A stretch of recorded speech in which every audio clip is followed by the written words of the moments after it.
우리 하나님의 말씀을 우리 한번 나눴으면 좋겠습니다. 여러분 오늘 이 말씀을 보면요, 예수님의 제자들이 그저 12명만 있었던 게 아니구나 하는 것을 오늘 알 수 있어요. 원래 제자들이 많이 있었습니다. 많이 있었고 그 중에서 12를 택하여서 세웠다. 많은 제자들 있었다는 걸 우리 어떻게 알 수 있습니까? 예수님께서 누가복음 10장에는 전도하려고 70인의 제자를 둘씩 짝지어서 보냈다 했으니까 예수님을 따라다니는 제자들이 한둘이 아니었던 거예요. 원래는 그 사람들이 보통 제자들이 아니었습니다. 다 적극적이고 또 생명 바쳐서 이렇게 따라다니는 그런 제자들인데, 그런데 그 제자들 중에서 오늘 예수님이 12명을 택하셨습니다. 그들이 우리가 잘 아는 베드로, 안드레, 야고보, 요한, 빌립, 바돌로메, 마태, 도마, 야고보, 시몬, 유다, 가룟 유다까지 12명의 우리가 잘 아는 이름들이 있죠. 얼마나 이 이름이 오를 때에 영광스러운 명단에 이름이 올랐습니까? 여러분, 예수님의 이름이 퍼지는 곳곳마다 역사 속에서 또 어디든지 이 제자들의 이름도 같이 늘 알려지고 또 역사에 이들처럼 오래 기억되고 이들의 이름처럼 많이 사용되는 이름도 없을 것 같아요. 그러니까 이 사람들이 가장 큰 영광을 받은 사람들이 할 수 있겠죠. 그러면은 여러분, 이 12이라는 숫자는 어떤 의미를 갖고 있는가? 여러분, 12 하면 생각나는 게 뭡니까? 이스라엘의 12지파가 생각나잖아요. 그죠? 12지파, 이스라엘 민족은 12개의 지파로 세워진 나라가 이스라엘 나라잖아요. 동일하게 이스라엘이 12지파듯이, 그런데 이 12지파가 나중에 포로 시대가 있었잖아요. 포로 시대에 아수르에게 멸망당하고 바벨론에 끌려갔다 돌아와 포로 시대 이후에는 12지파가 나중에 몇 지파로 남습니까? 2지파만 남습니다. 북이스라엘이 사라져버려서 10지파로 사라져버리고 유다와 베냐민 지파 2지파만 남게 됐습니다. 이제는 이스라엘은 하나님이 계획했던 그 나라가 아니라 이 민족은 불안정한 2지파만 남은 그런 민족으로 남게 된 것이죠. 그래서 예수님께서 이 12이라는 이 숫자, 많은 제자들, 탁월한 제자들 많이 있지만 특별히 12이라는 이 제자를 따로 일부러 세우시는 것은 이 불완전함을 완전함으로 재창조하시겠다는 우리 하나님의 계획이 있으셨고, 잃어버린 이스라엘을 내가 다시 회복시키겠다는 약속의 말씀이 이 속에 들어있다 볼 수 있습니다. 왜 이렇게 12에 대한 이렇게 마음을 두느냐? 가룟 유다가 배신해서 그 자리를 비웠으면 11명이면 여러분 11명으로도 얼마든지 할 수 있잖아요. 뭘 해도 하잖아요. 그런데도 굳이 보궐선거를 해서라도 그 한 자리를 채우려고 했던, 그래서 이 마띠아를 그 마지막 12로 다시 채워서 10이라는 숫자를 만든 것을 보면은 이 10이라는 숫자를 통해서 무엇인가 일을 잘하려는 효율성이라기보다는 상징성을 갖고 있다. 상징성을 갖고 있다 볼 수 있겠습니다. 예수님은 하나님 나라를 다스리는, 또 그래서 잃어버린 12지파를 다시 회복시키겠다는 다짐과 약속이 이 속에 들어있다 볼 수 있습니다. 그래서 예수님은 굳이 12제자를 다시 세웠다 볼 수 있겠죠. 그러면 여러분, 예수님은 이 12제자를 선출하실 때 어떤 기준을 가지고 선택하셨을까요? 성경에 보니까 기준이 없습니다. 어떤 기준인지 알 수가 없어요. 또 면면을 보면 어부들이 여러 명 있고 또 죄인이라 불리는 세리가 그 속에 있고, 그리고 쿠데타를 일으키려고 항상 그 칼을 차고 다니는 셀롯 열심당 같은 사람도 그 속에 있고, 그러니까 우리가 통상적인 기준에서 아무리 봐도 이 12명의 조합은 우리가 글쎄라는 생각밖에 들지 않은 그런 조합이라고 할 수 있습니다. 그런데도 예수님은 이들을 세우셨는데, 다만 이들을 세우기 위해서 어떤 기준은 나와 있지 않지만은 예수님이 이들을 세우기 위해서 아주 심혈을 기울였다라는 것을 알 수 있습니다. 그것이 어디 있느냐? 12절 말씀에 나오는데요. 같이 읽겠습니다. 시작. 이때에 예수께 기도하시러 산으로 가사 밤이 새도록 하나님께 기도하시고. 아멘. 여러분, 여기 말씀처럼 예수님은 12제자를 세우기 위해서 기도하셨습니다. 어떻게 기도하셨다고요? 밤이 새도록. 여러분, 언제 밤 셉니까? 언제 밤을 셉니까? MT 가고 크리스마스 때 행복하고 즐거울 때, 요즘 우리 친구들은 게임을 할 때, 그죠? 아주 즐겁고 재미있는 기대되는 일이 있으면은 잠이 오지 않습니다. 잠자고 싶지도 않습니다. 저희 집에는 참 뭡니까? 게임이 일주일에 2번만 할 수 있습니다. 2번만 할 수 있어서 가을 사나가 저희 집을 공산당으로 알고 있습니다. 그래서 나는 목사님 집에 태어나지 않은 걸 하나님께 감사한다고 그런 생각을 하고 있는데, 그것도 일주일에 책 한 권을 읽어야지만 2번 할 수 있습니다. 그리고 또 운동을 같이 하면은 한 번 더 할 수 있습니다. 예, 그런 집입니다, 여러분. 그러니까는 아침에 게임을 하는 날이 되면 갑자기 새벽부터 아이가 왔다 갔다 하는 거예요. 잠이 오지 않았던 겁니다. 즐겁고 행복한 일들이 있으면 잠이 오지 않는 거예요, 여러분. 여러분, 마찬가지입니다. 밤이 새도록 깨어 있었다라는 것, 그리고 깨어 있기만 한 것이 아니라 하나님께 기도하셨다라는 것은 그만큼 중요한 일을 앞두고 있다는 것을 말해 주는 것입니다, 여러분. 하나님의 나라를 세우기 위해서 또 하나님의 사람들을 세워야 되는데, 그 중요한 일을 앞두고 밤잠 주무시지 않고 그리고 기도하셨다라는 것, 그것은 주님께서 그만큼 중요하게 여기셨다라는 것을 말할 수 있습니다. 여러분, 이러한 예수님의 사람을 세우는 방법을 본받아서 초대교회는 항상 중요한 일을 위해 사람을 세울 때는 기도를 시작했다라는 걸 알 수 있습니다. 예수님이 세우신 12명 중에 가룟 유다가 배신하고 스스로 목숨을 끊어서 그가 하던 자리가 비었죠. 그 빈자리를 채우기 위해 보궐선거를 했다 했죠. 보궐선거 기준이 이거예요. 예수님을 항상 따라다니며 또 부활을 증거할 제자 중에서 한 사람을 선출하기로 했습니다. 물론 제비뽑기를 했지만 그 전에 이들은 뭘 했다고요? 합심하여 기도했다라고 나옵니다, 여러분. 그래서 마띠아라는 사람이 12번째 제자로 세워진 겁니다. 초대교회는 너무 많은 행정 업무로 사도들은 말씀과 기도에만 전념하고 7집사를 세워서 구제사역을 감당하게 했는데, 7집사를 뽑는 기준은 성령과 지혜가 충만해야 되고 칭찬받는 사람이어야 했습니다. 그런 기준으로 스데반을 포함해 7집사를 세워졌지만 사도들은 그들을 위해 기도한 후에 안수했다. 그냥 안수한 게 아니라 기도한 후에 하나님의 뜻이 그러한가 해서 안수했다라고 했습니다. 안디옥 교회도 이방 지역을 향해 선교사들을 세워야 했는데, 일꾼은 많은데 하나님 원하는 사람을 세워야 됐습니다. 그래서 그들이 한 일은 금식하고 기도하는 일이었다라고 되어 있습니다. 그렇게 세워진 사람이 바나바와 바울이었습니다. 여러분, 최근에 우리 교회에도 항상 아침에도 저녁에도 기도하러 오신 집사님 계신데, 목사보다 더 많이 교회에 와서 기도하세요. 우리 하집사님이신데, 우리 하집사님께서요, 생각지 못한 어려움이 있었어요.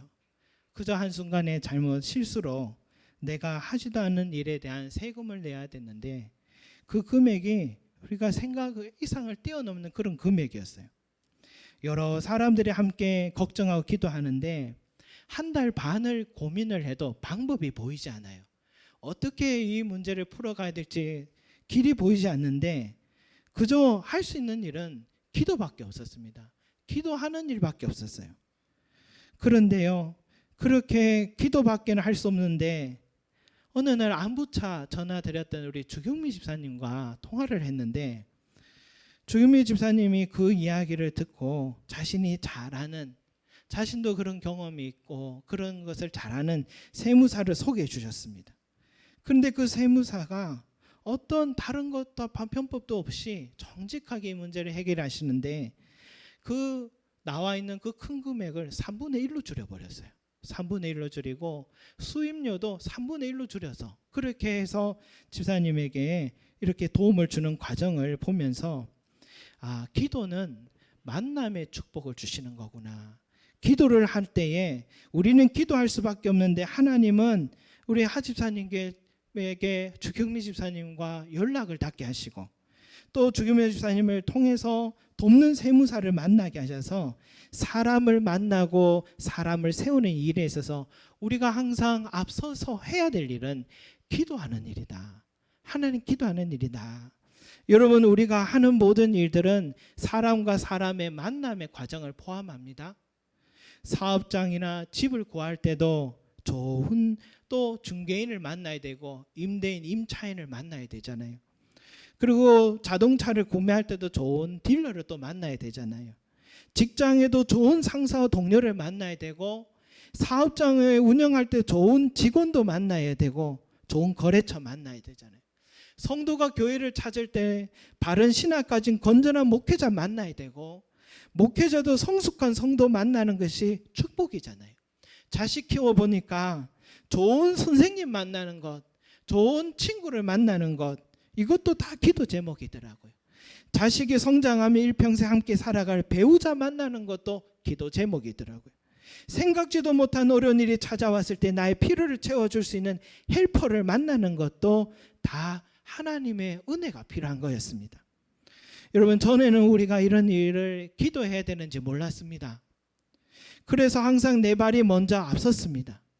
사람을 만나는 것도 내가 정하고 직장을 선택하는 것도 내가 정하고 사람을 집과 차를 구하는 것도 내가 해야 되는 줄 알았습니다. 그리고 내가 그만두고 싶으면 그만뒀습니다. 그 과정 속에서 우리 주님은 항상 소외받았습니다. 주님은 도울 수 있고 도와주고 싶은데도 우리 주님의 생각은 전혀 듣지 못했습니다. 그랬더니 우리에게 남는 것은 뭡니까? 아무것도 남지 않는 거예요. 그러나 이제부터는 저와 여러분의 삶은 예수 그리스도를 본받는 저와 여러분 되시길 소망합니다. 솔직히 예수님께서 사람 보는 눈이 없어서 이렇게 기도하셨겠습니까? 예수님은 직감을 갖고 계시고 예지의 능력 갖고 계신 분이에요.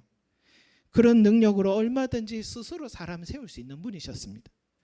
그런 중심을 볼 수 있는 분인데도 왜 기도하셨을까요? 겸손하신 우리 주님께서 우리 아버지의 뜻을 높여드리기 위해서 기도하셨고 또한 우리에게 본을 보여주시기 위해서 밤이 새도록 기도하셨다는 것을 우리에게 알려주고 있습니다. 여러분 조지 뮬러 목사님은 고아들을 처음에 한두 명 처음에 데리고 키우다 보니 점점 살고 있는 그 집에 너무 많아져서 옆집을 사고 해서 고아원이 커져갔어요. 그런데 그 고아원의 주변이 주택가다 보니까 그 당시에 독일이 전쟁 때문에 고아들이 많았거든요. 그 아이들이 너무 있고 하니까 주변의 주택가에서 사람들이 항의가 들어와서 어쩔 수 없이 고아원 이전을 하기로 생각하기 시작했습니다. 그가 먼저 한 것은 뭐냐면 기도였습니다. 기도한 지 89일째가 되니까 하나님께서 약간의 토지를 허락하실 때가 가까웠다는 느낌이 오기 시작했습니다.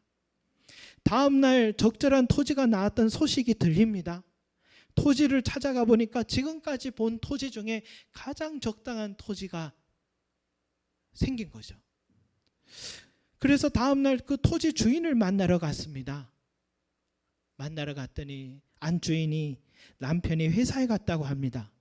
그래서 회사를 갔더니 퇴근길이 또 엇갈렸는지 또 만나지 못했습니다. 그래서 집으로 왔더니 이제 하인이 저녁 8시경에 오면 만날 수 있댔는데 8시경에 다시 찾아갔지만 전혀 만나지 못했습니다. 그래서 뮬러 목사님은 마음속에 이렇게 만나지 못하는 것도 우리 하나님의 뜻이구나 그렇게 생각하고 다시 찾아가지 않았다 합니다. 그리고 다음 날 드디어 토지 주인을 만났는데 알고 보니까 그 토지 주인이 갑자기 새벽 3시에 깨어나더랍니다. 일어나서 새벽 5시까지 잠을 못 잤어요. 2시간 동안 이 사람은 어제 찾아왔다는 그 조지 뮬러 목사님이 과혼을 짓고자 한다는 그 제안을 두고 이 2시간 동안 번민을 했던 겁니다. 잠이 오지 않아서 번민을 한 거예요. 그래서 다른 사람은 1에이커당 1에이커가 한 1200평 된답니다. 1에이커당 200파운드를 다른 사람은 제시했는데 이분은 조지 뮬러 목사님에게는 120파운드에 팔겠다고 스스로 제안을 하는 거예요. 그래서 7에이커를 8,500평의 토지를 매입하게 되었다고 간증을 합니다. 그래서 이렇게 뮬러 목사님은 고백해요. 만약 어제 주인을 만났더라면 이런 계약을 안 되었을 텐데 그 만남을 엇갈리게 하신 것도 하나님께서 먼저 직접 토지 주인을 직접 만나셔서 새벽을 깨워서 그에게 결단하시기 위함이었구나 하는 것을 깨달았다라고 말씀했습니다. 여러분.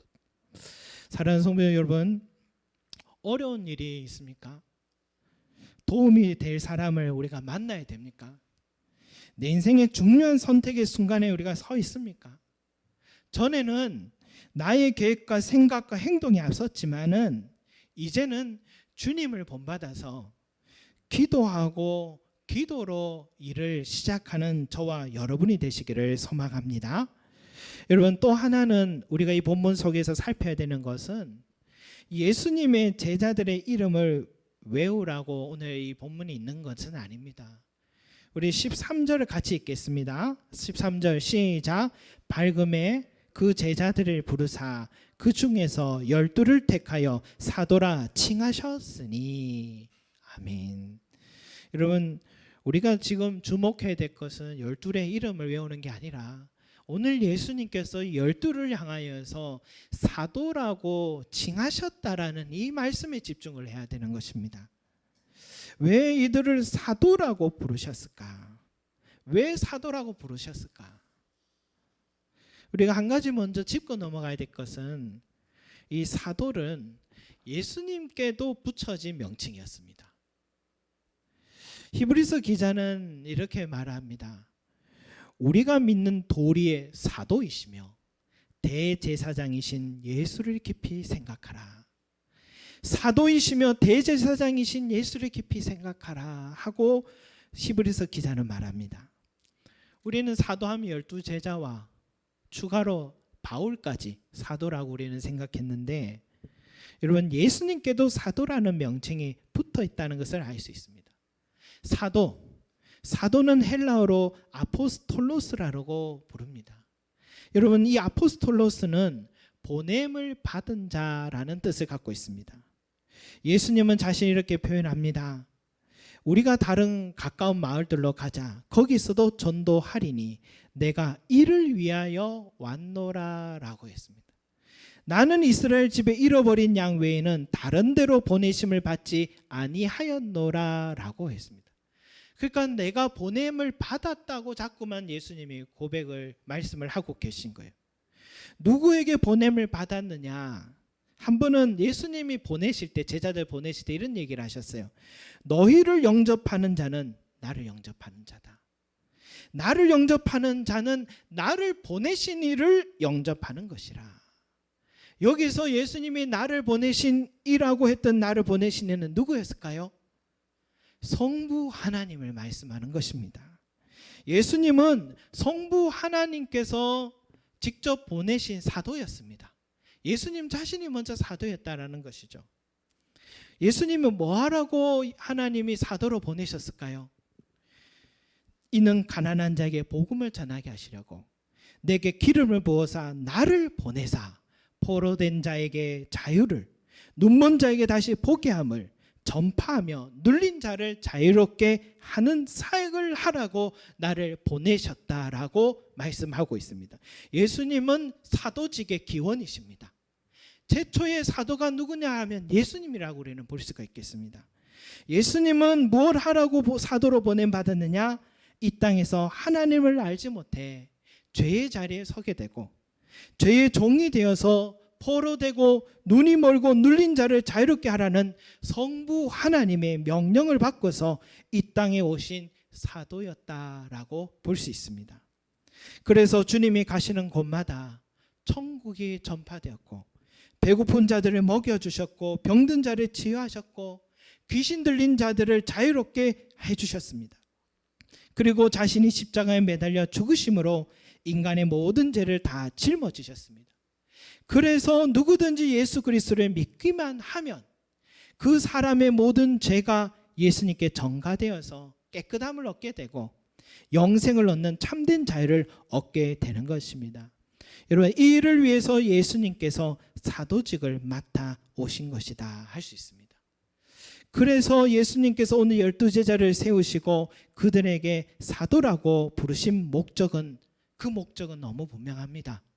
사도라는 이제 명함만 내밀면 어디 가서든 인정받고 대접받으라고 사도를 준 게 아니고 예수님께서 맡으셨던 그 사역을 이어받으라고 사도라고 부르셨던 것입니다.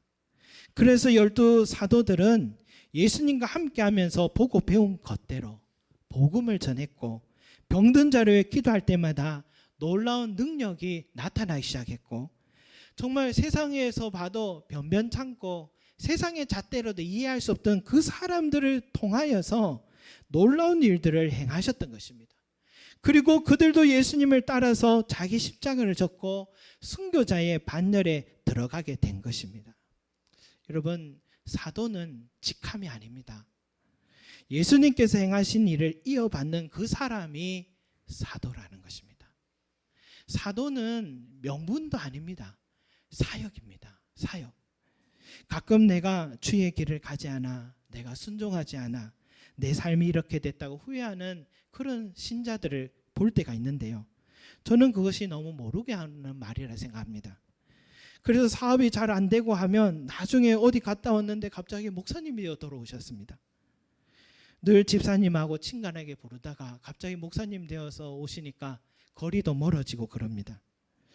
언젠가 저에게 은퇴하신 분께서 목회 길을 가보려고 하는데 그러시길래 굳이 그 길을 가실 필요가 있느냐고 말씀드렸습니다.